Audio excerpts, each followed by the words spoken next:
Bonjour les amis, je pense que vous savez qu'est-ce que je fais. Oui, vous avez raison, j'attends Monsieur Laurent. Déjà 5 minutes. Non, non, non, je suis là, pardon. Mais oui, moi, j'ai pas la chance d'avoir une voiture. Et j'ai une amie qui me prête jamais ses clés de voiture. Ah bon? Ouais, Ah, comment elle est gentille. ouais, bah, ouais, tiens, tiens, merci.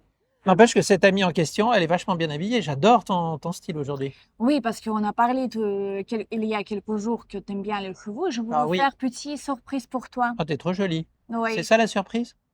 c'est Ah, ça. c'est trop On chouette. fait un, 2, 3 et hop. Ah ouais. Ah ben, on est Alors, écurie du château de Versailles, rien que ça. Madame est une vraie magicienne. ah oui. Bon, bah écoute, je connais un peu l'endroit. Voilà, c'est pour ça que je voulais te demander. Alors, raconte-nous, moi et nous, Eh ben, on va raconter aujourd'hui donc l'art. équestre. Bravo, Natalia. On y va. Tu vois, je suis préparée. Absolument, mieux que moi. Alors ici, nous sommes donc dans les écuries du château, qui évidemment servaient à l'époque du roi Louis XIV. Et comme il n'y avait plus rien, il n'y avait plus d'animation, il n'y avait plus d'activité à proprement dit ici, eh bien tout simplement, le bar tabac, qui est un grand personnage extrêmement connu dans l'univers équestre, a eu l'idée de proposer, de réaliser un spectacle équestre ici, dans les écuries du château, de les faire revivre et de s'inspirer de ce qui se faisait autrefois au château.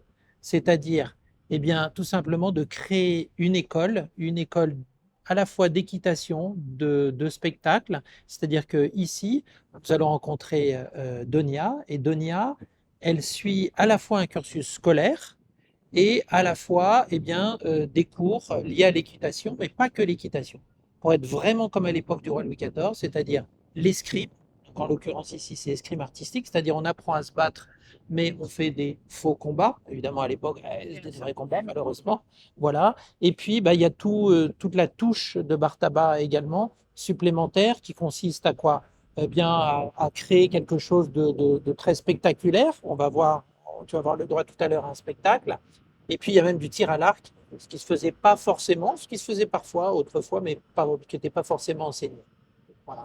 Ça va être magnifique. Ça va être très joli, tu vas voir. Et toi qui aimes les chevaux, eh ben, tu vas être servi.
Bon, peut-être on va demander d'abord le prénom. Présenter Oui, ce monsieur, parce qu'on doit parler avec lui. ce monsieur qui s'appelle Riposte. Riposte. Eh bien, c'est Riposte. Il est arrivé il y a presque 3 ans maintenant. Ça fait 2 ans qu'il a intégré le spectacle. Il a commencé avec moi sur ses premiers spectacles ici à l'Académie. Avant ça, il en avait déjà fait avant qu'on l'achète avec un autre cavalier. Du coup, tous les chevaux d'escrime sont des chevaux Isabelle. Ils sont choisis pour leur couleur et aussi leur capacité à pouvoir tourner rapidement, faire galop, arrêt, etc. On veut des chevaux qui sont très calmes dans leur tête pour l'escrime parce qu'avec les bruits des armes, et cetera, si on a des chevaux qui sont trop sensibles, trop nerveux, ça peut leur faire peur et c'est pas le but. Le but, c'est que ça soit aussi amusant pour eux que pour nous pendant le spectacle. Et voilà. D'accord. Est-ce qu'il se passe entre le moment où le cheval arrive et le moment où vous allez travailler avec lui, est-ce qu'il se passe un certain laps de temps pour, j'allais dire, apprendre à se connaître mutuellement? Oui.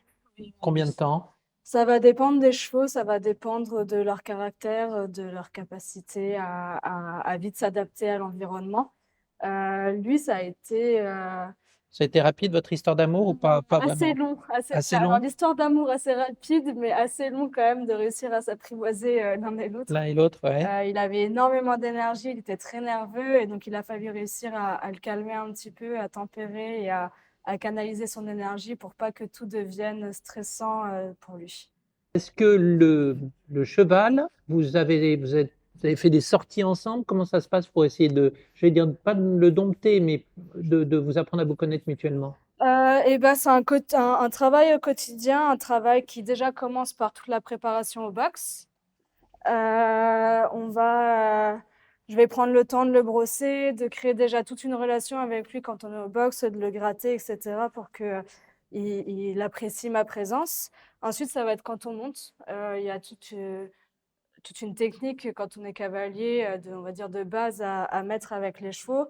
Et en fait, ça va se faire séance après séance de travail, de répéter les exercices pour qu'on les perfectionne et que lui aussi il comprenne ce qu'on veut de lui. Et en fait, ça va se faire comme ça sur la longueur. Mais ça passe surtout par tout ce qui est à pied et soins et aussi les longer, les emmener en balade pour ouais, qu'ils trouvent vraiment un confort dans tout notre travail avec eux.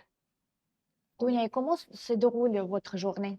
Alors, on n'a pas de planning type. On va juste, par contre, dans la journée, on va avoir 4 chevaux chacune, 5 des fois quand il y a des absentes. 4 chevaux donc à s'occuper, à sortir exactement de la même manière que je le fais avec lui là. Mhm. Ensuite, on va avoir les cours artistiques. Donc ici, on fait de la danse, de l'escrime artistique, du chant et du kyodo. Et en fait, du coup, tous les jours, on s'entraîne aussi sur ces arts-là. Donc, on va faire des journées de 8 heures environ, le temps de sortir tous les chevaux. Ça prend vraiment beaucoup de temps de faire les soins, de les monter, etc. Et ensuite, on va avoir 1 ou 2 heures de cours artistiques par jour. Finalement, c'était comme l'autre fois à Louis XIV. Oui, tu as raison, Nathalie, absolument. Ouais. Donc, à l'époque, en effet, du roi Louis XIV, comment ça se passait? Eh bien, tout aristocrate, que ça soit de la grande noblesse ou de la petite noblesse, et même la bourgeoisie, devait apprendre absolument à monter à cheval. Mhm. Même à la campagne, on devait apprendre à monter à cheval, c'était le seul moyen de locomotion. On n'avait pas ta voiture. Et puis, manier l'escrime. Parce qu'il faut savoir que n'importe qui se devait de porter une épée, et pour pouvoir visiter, entrer dans le château de Versailles, on oublie que pour pouvoir entrer dans le château de Versailles autrefois, n'importe qui, je dis bien n'importe qui, qu'il soit paysan ou qu'il soit riche, pauvre, peu importe, pouvait visiter le château de Versailles, pouvait rentrer dans le château de Versailles, absolument n'importe qui, pourvu qu'il soit habillé correctement et, Avec le cheval. et qu'il porte une épée. Non. Eh oui, qu'il porte une épée. Donc on louait même des épées, ça peut surprendre, mais autrefois il fallait avoir une épée parce que ça faisait partie de l'élégance, entre guillemets. Mhm. Aujourd'hui, c'est un peu l'inverse. Si tu veux entrer dans le château de Versailles, je te conseille de ne pas forcément avoir d'épée. Dunia, tout à l'heure, vous avez dit que vous avez besoin de 4 chevaux pendant le spectacle. Pourquoi 4? Parce que j'ai 4 numéros différents. D'accord. Et les 4 chevaux ne sont pas capables de faire les mêmes choses. Mhm. L'escrime à cheval, on a des chevaux spéciaux pour l'escrime à cheval, donc riposte de tout à l'heure. Lui, c'est Vivace avec qui je fais le duo et le trio dans le spectacle, Mhm. parce qu'il a un travail technique plus avancé que les autres. Il va y avoir Gauguin qu'on verra plus tard, qui pour l'instant n'est pas encore assez avancé comme lui, et donc il fait le carrousel. Et ensuite, j'ai Posada, qui est le cheval du solo à la fin, parce que en fait, c'est un cheval qui est à quarter horse, c'est le seul de l'écurie, avec lequel je vais faire un mouvement spin, et ça, c'est le seul qui sait faire ça. Est-ce que ça veut dire que également il y a des, j'allais dire entre guillemets, de la cascade involontaire? La cascade involontaire, non. C'est-à-dire, est-ce que vous tombez, il y a beaucoup de chutes ou pas de Non, l'entraînement? Non? non, dans les Ah, c'est entraînements, bien il y a ça. très très peu de chutes, Ah, c'est bien, c'est voire chouette. jamais. D'accord. Ça arrive une fois de temps en temps, mais c'est vraiment très rare. Les chevaux sont Dans- vraiment dociles. oui, en Calme. fait, quand dans la vie d'un cavalier, peu importe laquelle, Oui, on tombe beaucoup quand on est très jeune ouais. parce que on apprend à s'équilibrer, on apprend à tenir un cheval, à savoir comment réagir en fonction des chevaux qui bougent, etc. Et plus on va grandir, plus on va avoir des chevaux qui sont dressés en fait. Et nous, en plus de ça, on va mieux savoir gérer les chutes, etc. Et justement les chevaux qui bougent si jamais il y en a. Mais on fait en sorte surtout d'avoir des chevaux qui nous écoutent et qui n'ont pas envie de partir dans tous les sens. Mais pour ça, c'est un travail au quotidien. Est-ce qu'un un cheval est comme un homme, il aime se faire bichonner? Ah oui. C'est Oui, trop oui. mignon. Surtout lui. Surtout lui. Oui. Entendu, surtout. C'est un gros câlineur celui-là. Ah, il Bon, s'appelle quel comment? Vivace. Vivace. C'est joli. Il est italien? Non, il n'est pas italien, il est portugais, comme Portugais. tous les chevaux d'ici, mais on les renomme avec des noms artistes quand ils arrivent à l'académie.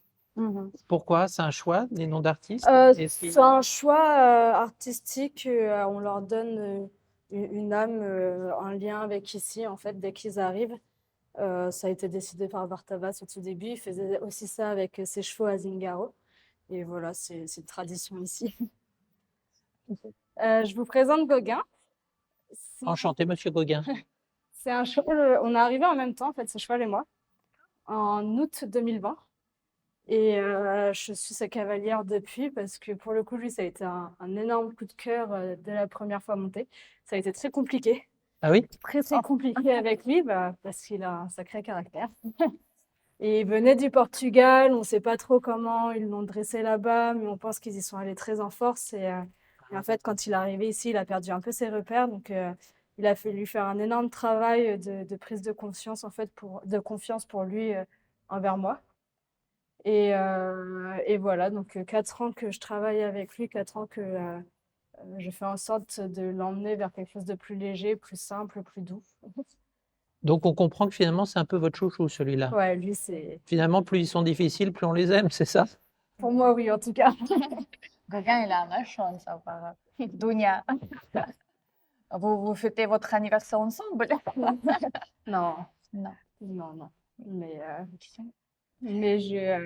ouais, c'est vrai qu'il y a un attachement particulier par rapport à ce cheval parce que pour moi, c'était un rêve de venir à l'académie. J'ai commencé mes spectacles avec lui et j'ai fait mes premières tournées avec lui aussi. Donc, il y a vraiment tout un lien entre lui et moi qui est assez fort. Dunia, est-ce que vous pouvez raconter comment vous avez rentré dans ce métier, votre parcours? J'ai un parcours assez atypique parce que j'ai pas toujours été dans l'équitation. En fait, en sortie de lycée, je sais pas trop quoi faire dans ma vie, donc j'ai commencé par un DUT en gestion des entreprises et des administrations. Mhm. Pendant ce DUT, en fait, ça me plaisait pas du tout. J'ai visité les écuries de Versailles et j'avais découvert qu'à l'époque, ils faisaient une préformation pour devenir écuyère. Et à partir de là, je me suis dit que j'allais tenter le coup et que je ferais ça. Du coup, j'ai travaillé dans un bar, me suis formée au Haras de la Sens pour obtenir des diplômes dans l'enseignement.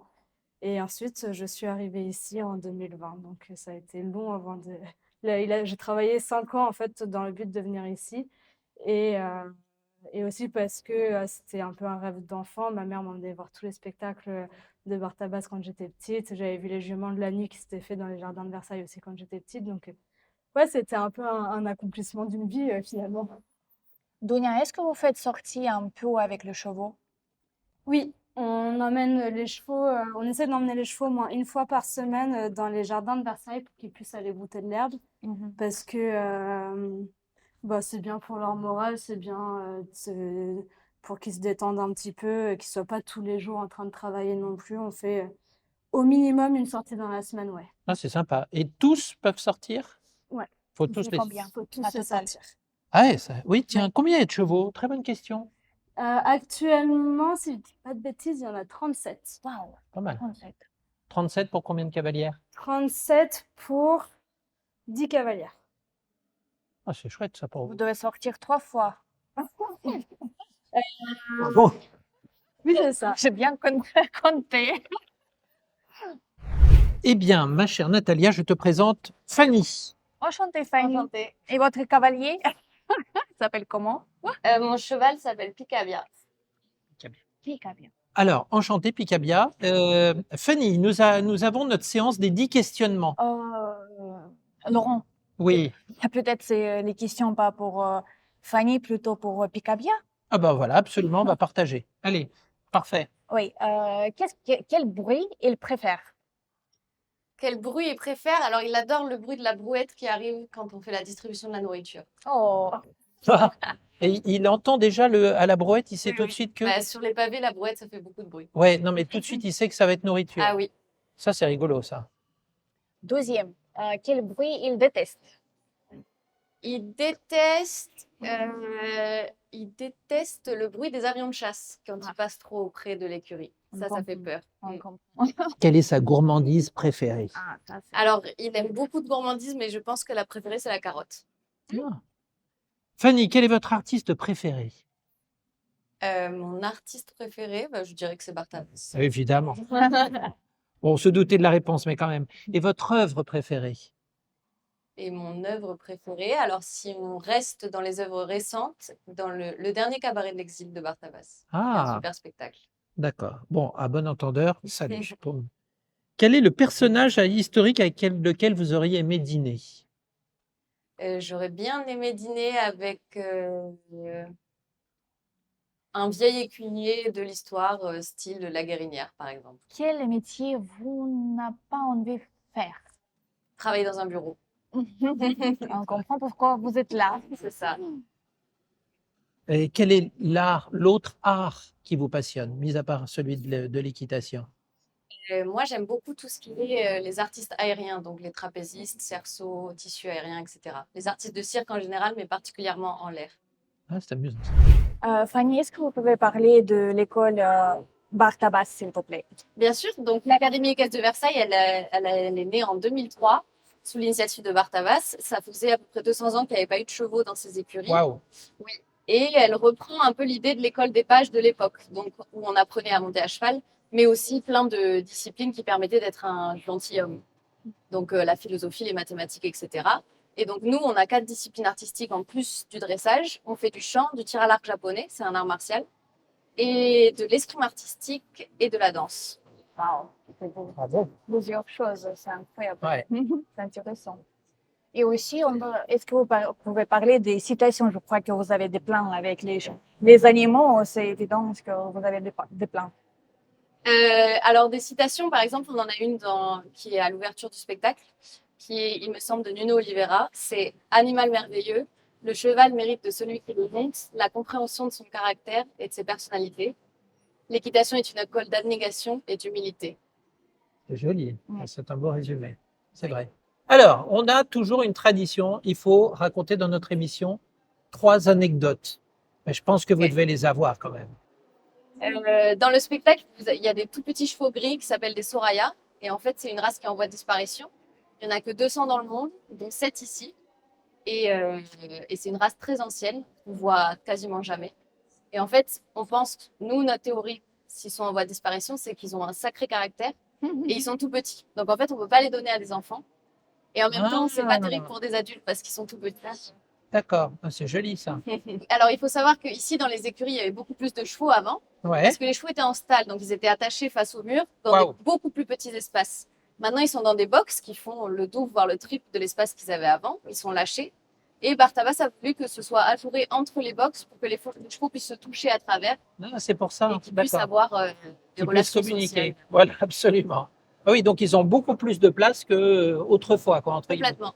Donc ils sont mieux confortablement, Oui. plus confortablement Oui, oui. installés qu'à l'époque du roi Louis Ils XIV. peuvent aisément se coucher, ils ne sont pas attachés en permanence, Oui. ils peuvent se toucher entre eux. D'accord. Ah, c'est joli ça. C'est un beau respect de l'animal. Est-ce que vous pouvez donner un conseil à les jeunes personnes qui ont envie de commencer votre boulot d'amour? Et ben, déjà, il faut être passionné vraiment. Et ensuite, il faut se donner tous les moyens, donc travailler beaucoup et ne pas s'arrêter quand on a des échecs, continuer et surtout avoir la soif d'apprendre et de l'humilité pour toujours apprendre et pouvoir progresser. Il y a beaucoup de candidats pour l'école de bar tabac. Ça dépend des périodes. Il y a pas énormément de candidats, non, c'est un petit milieu quand même. Ah oui, l'équitation, Le spectacle en général et spectacle et équitation. Ouais. Ouais. Et alors, du coup, comment ça se passe? C'est pas parce qu'évidemment, vous postulez que vous allez être engagé. Il faut avoir un certain niveau, ce que nous avez expliqué. alors Ouais. il faut avoir un bon niveau à cheval. Ouais. C'est vraiment sur ça qu'on recrute, le niveau à cheval et l'envie de faire du spectacle. Donc l'envie de se donner sur scène, etc. Et ensuite, l'envie d'apprendre. Et après, vous restez combien de temps en général à peu près ici? Et il n'y a pas de cursus, il y a aucun cursus, pas de diplôme. Donc si on a envie de rester toute la vie, on peut rester toute la vie. Et vous, ça fait combien de temps alors, Fanny? Et moi, ça fait 4 ans cette année. Ah, quand même, déjà. D'accord. Bah, bravo. Alors, qu'est-ce qui t'a le plus marqué finalement, Natalia? Tu as aimé? Oui, j'ai adoré, c'est super joli, c'est une tradition riche et ancienne qui combine grâce, technique et une profonde connexion entre le cavalier et les chevaux. Ouais. C'était quelque chose d'incroyable, très beau. Bon, alors maintenant, bah, on va être obligé de reprendre des chevaux, mais plus mécaniques. Je peux avoir les clés, Natalia? Non, non, je te conseille d'aller là-bas et prendre un cheval Pour rentrer chez moi? pour rentrer chez toi.